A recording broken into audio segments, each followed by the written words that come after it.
talk about the stuff you saw in pass protection looking a lot better? What you see guys? Yeah, what we've been talking about every time I talk to you guys, more consistency. Passing things off, communication, all those things, much better. And so, it's just want to keep capturing it. I mean, that's what we're chasing here, is that ability to go from week to week and do that. Too many inconsistencies as we've gone through the last few weeks. A couple times we thought I had it worked out, and then we've had two bad halves. First half against LA, and then the first half against Arizona. Other than that, not bad, but we're just trying to get more consistent. Seems like the run game has struggled a little bit the last 3 weeks. What have you kind of seen over that stretch? Same thing, too much inconsistency. We've had opportunities. A couple weeks ago we tried to run it more. Last week not as much. Just being consistent, really. Is the consistency assignments or just doing the job here? No, I think it's everything. Make sure we're in the right play. Make sure your helmets fit the right way. Read it right when you're running it. I just think that we're very erratic in regards to running the football. So, what are you going to find out about some of the young guys here in the postseason? How much fun they can have. Really. I mean, you've earned this, and so this is an opportunity to enjoy what these coming weeks bring. And we've trained them all year that it's nothing new for us, not different. Our culture is championship culture, and every week has been a championship game. So can you truly relax and enjoy it because you've worked hard to get here? What's the value in to keep grinding the running game in the playoffs, keep at it, keep at it? Well, I don't know so much about the grinding part, but the balance part that it brings to us. If you look at us when we're best on offense is when we mix. If we lean one way or the other, it's probably not who we are at our best. And whether it's big runs or 2 or 3 yard runs, it really hasn't mattered as long as the right balance and mix is there. We've been pretty good offensively. Was there a moment where you felt like Justin Britt really became a center? Yeah, I was hoping when we told him, hey, you want to try this?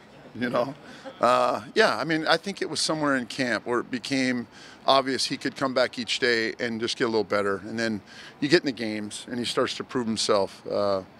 It's pretty special in that when we first talked about this, he just said, Coach, I just want to be a successful NFL player. And it's a credit to him because what he did was pressed into it and just kept working at it. And he's had great questions, great study of what about this? I'm having trouble with this or that. How do I fix this? So he's really been committed to it. And I think once we started to play the games, it showed. What's his ceiling, that position? I don't know, but I think it's really, really cool. And I look forward to watching him as he develops this thing. The big question is, the great center becomes dominant in one-on-one, like any offensive lineman. A good group doesn't have issues up and down, things like that. They're just solid. You don't talk about them much. A good player is one that you don't talk about and he's kicking the tail out of somebody. That's what a good one is. How has Gary Gilliam played the last couple of weeks?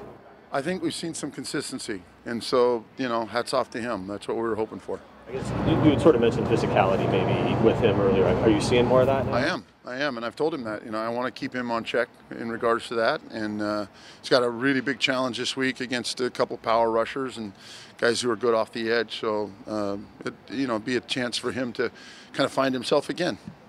Well, what's led you to want to continue to stick with George on the left side, given still how young he is at the spot and everything? Where's he kind of growing along, and how does he look? Well, again, remember now, the truth of it is what he doesn't know, he gains in the game. You can't teach him that without doing. And once he figures something out, we don't have anyone better, and there really isn't too many guys better than him in football that way. But there's no background. There's none of that here. So I hear it. I know where you're going with that, but it's not true. He's really good when he knows what he's doing. He's experienced it. You're not running very well. What happens to the play action passing? Well, it's not as good. I think that's a good point. It's not as good, and that's why it's important. As long as we keep mixing, we're okay. But if you go too far one way or the other, I think it puts you behind it pretty good. Alex Collins has ran pretty well the last couple of weeks. What are you seeing from him and difference from a couple months ago? My opinion, and I tell him this, I think he's showing us who he is. He's showing what we thought he was when we drafted him, but sometimes there's that anxiety issue and that confidence issue young players have, and I think he's coming through it. And I'm very pleased for him, for us, because he's had a couple of weeks of being really consistent and hitting it in the right read and all that, and it's showing. For that position in particular, how important is getting some more reps in the game where it kind of can get the feel for it? Well, again, right now the most important thing for us is to win and move on, and so, yeah, You know, our past, we would say we want to run that 30, 35 times, whatever that is. And right now, we just want to be good and balanced, good mix. How does he differ from Thomas in the look that he gives you in the backfield? I don't know there's a whole lot of difference there. You know, I think what I'm pleased for him is he understands what he's trying to do now. He's making one cut now instead of all that pitter-patter, stomping his feet, and I think it's showing up. He's been much more one-cut oriented, and it's showing. Pete today called you a brilliant statistician. What numbers do you look at after games or find value in engaging some things offensively? You know, I think third down play, red zone play, the obvious ones, but you know, the completion to rush ratio is always big, and turnover. If you do those two things, you're probably going to win a lot of football games. If you don't turn it over and you can reach what we call the magic number of 50, you got a shot, a real shot. And all that other stuff is, you know, for people to talk about. But the truth in football is it's all about the ball, which you hear here. But when you can take care of it and you don't give it up, take it away from the other team, and you have the right balance on offense, you don't have to be prolific where every run's 4 yards and every pass is 7+. It has to have the right mix, and when you can do that, you threaten people and you got a chance to go up top, and we're doing that at times. When we were in the Bay Area, your name was mentioned as a candidate for the Niners. How does Pete treat that, and how do you go about your job here knowing that's out there? It's exciting to think that, but Pete's great in regards to that. That's what he's training all of us to do. You know, that's from the beginning, that was his philosophy, was to try to do this better, to take guys where they want to go. It's a great thought and opportunity down the road, but right now the most important thing is this football team in Detroit.